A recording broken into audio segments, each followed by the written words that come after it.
On June 13, 1977, 26-year-old Sister Roberta Elam walked to a secluded hillside behind Mount St. Joseph Convent in Wheeling, West Virginia, to pray and meditate.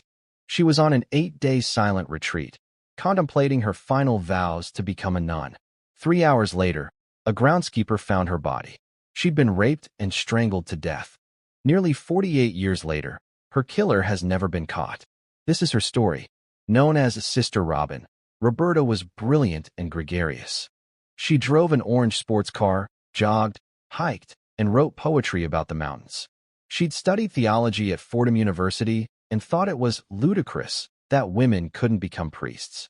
That June morning, she grabbed a piece of fruit from the kitchen and walked to her prayer spot, a bench on the hillside.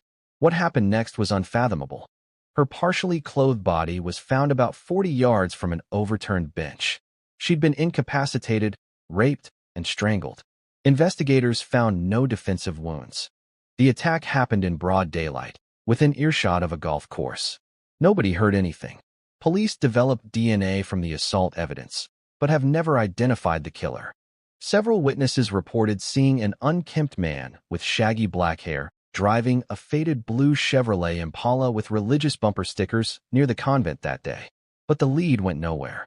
Investigators looked at a local man, John Shoplack, who knew details about the case never made public. He'd been ruled out because his military blood type records didn't match, but those records have a high error rate. Shoplack had a disturbing history. He'd been accused of raping 2 girls and had robbed his own grandmother, cutting off her finger to steal a ring and wrapping phone wire around her neck. Similar to how Sister Robin was strangled. A friend later told police that Shoplack confessed to attacking and murdering a nun near the park, saying he'd strangled her with a belt, and she was either a virgin or was coming on the rag because he had blood on him.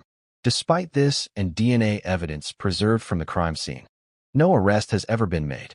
West Virginia State Police continue working the case, hoping new forensic technologies will finally bring answers.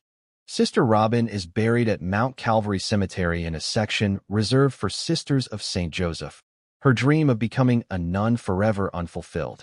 If you have information, contact West Virginia State Police at 304-746-2100.